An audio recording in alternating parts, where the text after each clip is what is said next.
Right now, tens of thousands of people are booking flights to Dubrovnik for summer. They will queue for 40 minutes to walk the same stretch of city walls as every other tourist. They will pay 20 euros for a mediocre coffee with a view.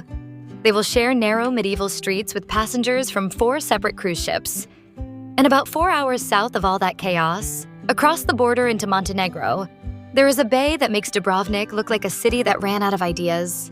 Kotor Bay is a UNESCO World Heritage Site surrounded by mountains that drop almost vertically into the water. It is home to a walled medieval city, Baroque villages unchanged since the 17th century, former Yugoslav submarine tunnels hidden inside cliffs, and an islet church built on a man-made reef over 4 centuries. And in summer, while Dubrovnik suffocates under the weight of its own reputation, Kotor Bay is still quietly, genuinely beautiful. This is your complete 4-day Kotor Bay itinerary. It is built for travelers who want the real Adriatic, not the Instagram queue version. Before we get into day 1, every tour, charter, and booking link mentioned in this video is in the description box below. Check those out while you plan. They will save you significant time and money.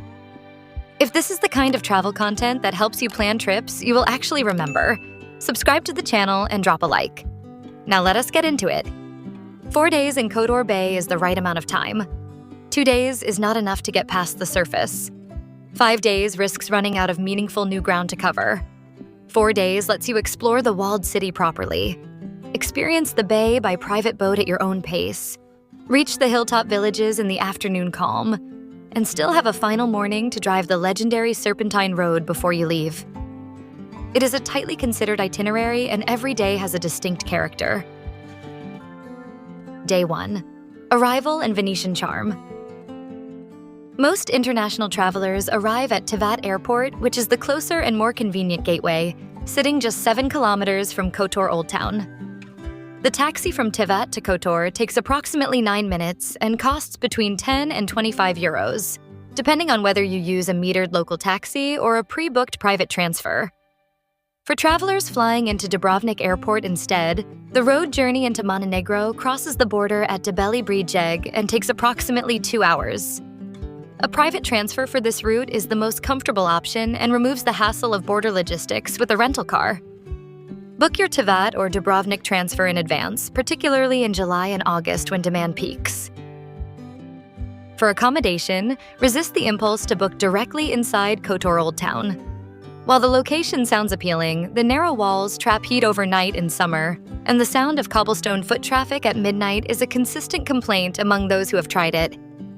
Instead, position yourself along the waterfront villages of Dobrota or Muo, which sit just a kilometer or 2 north of the Old Town Gate. These areas offer boutique and luxury waterfront options with private beach access, pool terraces that open directly onto the bay, and morning light that hits the water without obstruction. Properties like Forza Mare and Dobrota represent the premium end of what the bay offers, with direct bay frontage and a quiet village atmosphere that no Old Town hotel can match. Budget around 200 to 450 euros per night for a genuinely premium waterfront experience. Your first afternoon is an orientation exercise, not a sightseeing sprint. Cross through the main gate of Kotor Old Town from the sea gate on the southwestern wall. The shift from heat and light to the cool shadow of medieval stone happens immediately. The squares inside the old walls are compact and genuinely alive. The Piazza of Arms at the entrance flows into the Cathedral Square, where the Cathedral of St. Tryphon rises in Romanesque stone that predates most of Venice. The Maritime Museum of Montenegro on Piazza od Drva tells the story of how this bay produced some of the most accomplished sailors in the Adriatic for centuries. Allow 2 hours of gentle exploration. Stop for a coffee in one of the tucked side squares where the tourist density drops and the atmosphere becomes something closer to the neighborhood this actually is. For dinner, move to the waterfront. The stretch of restaurants running along the bay just outside the Old Town walls faces west, which means the sunset light in summer arrives across the water in long gold streaks around 8:30 in the evening. Order fresh Adriatic seafood. Octopus, sea bass, and oysters are consistently excellent in this region. Budget around 50 to 90 euros per person for a proper dinner with wine at a mid to upper tier waterfront restaurant.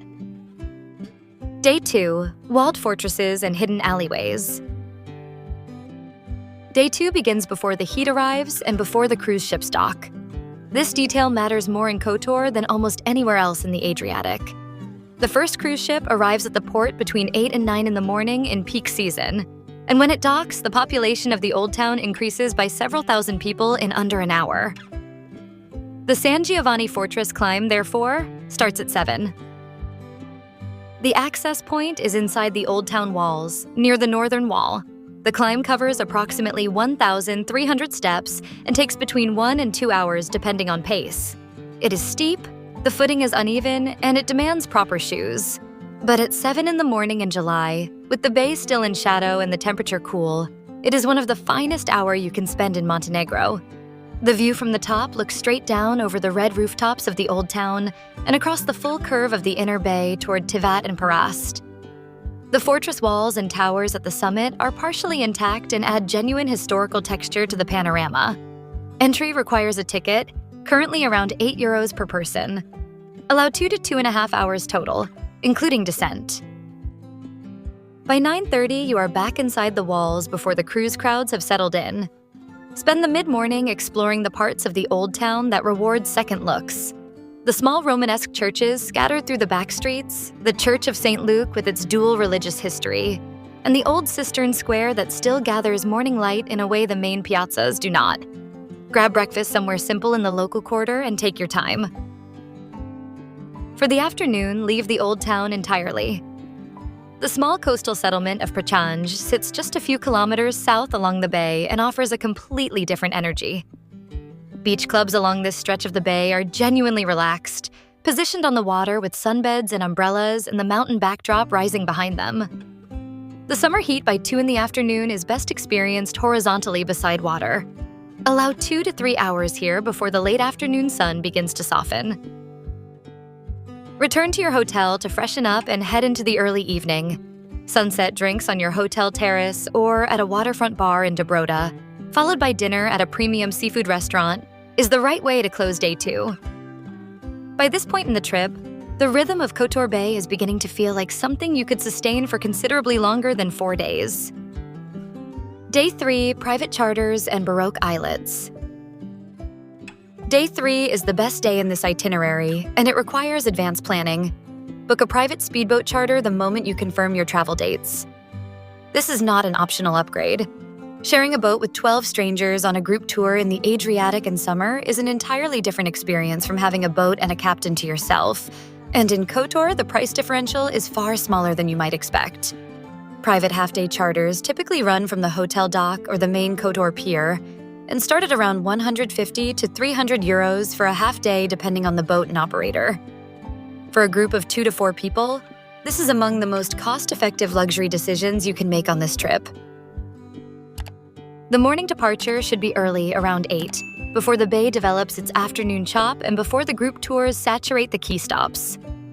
The first destination is the islet of Our Lady of the Rocks near Perast, which sits in the middle of the bay and is one of the most unusual religious sites in the Adriatic.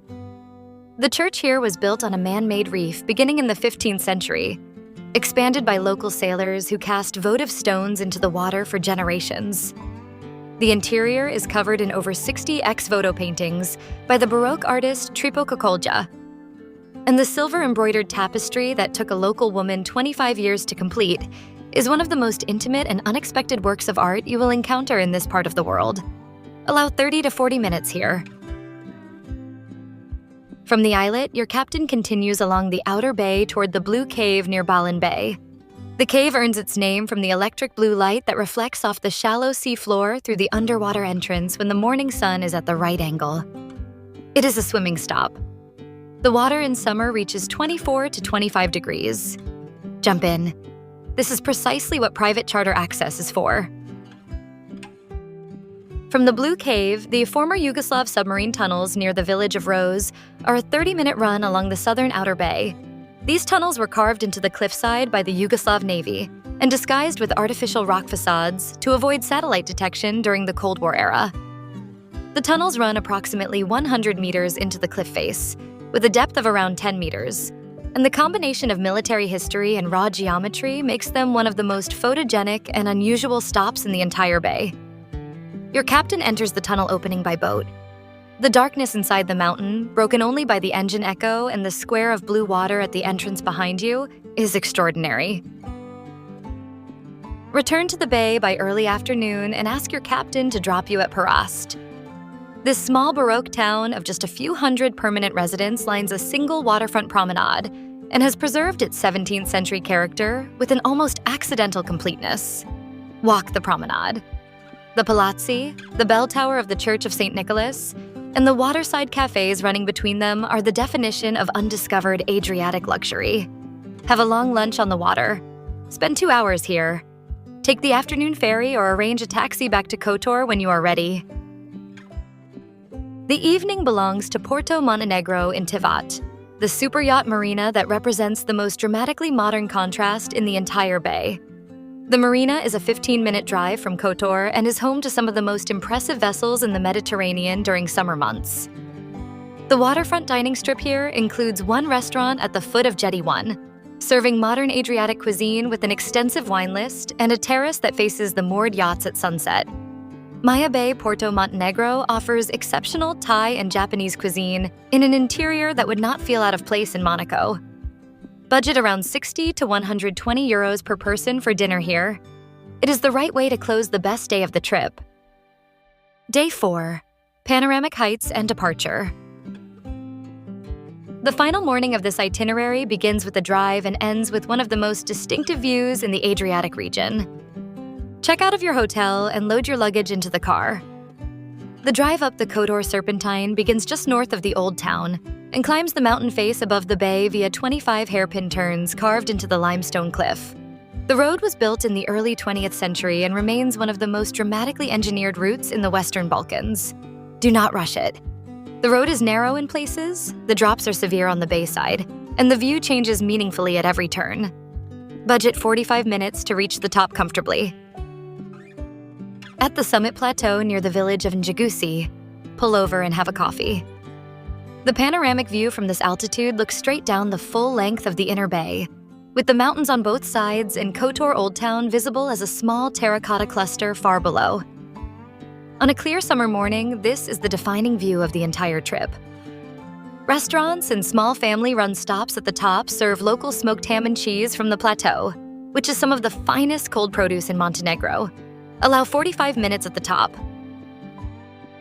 From the summit, the drive down can either return via the Serpentine or continue over the mountain towards Cetinje and down to the coast via a longer but equally scenic alternative route. If time allows and your flight is in the afternoon, the Cetinje route adds genuine depth to the trip. For your departure, Tivat Airport is the most logical exit point.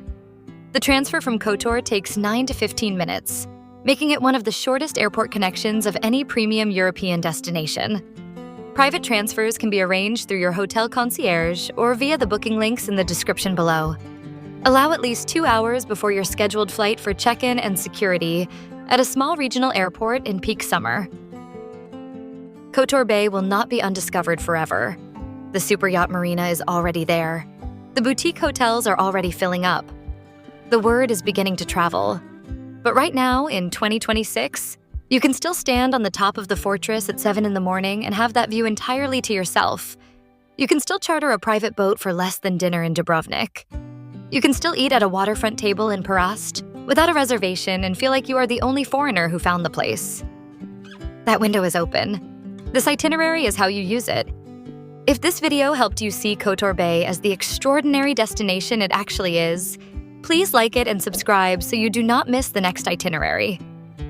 Drop a comment below telling me whether you have been to Dubrovnik and whether you are ready to make the switch, or tell me what destination you want covered next. Every comment gets read. Thanks for watching, and I will see you in the next one.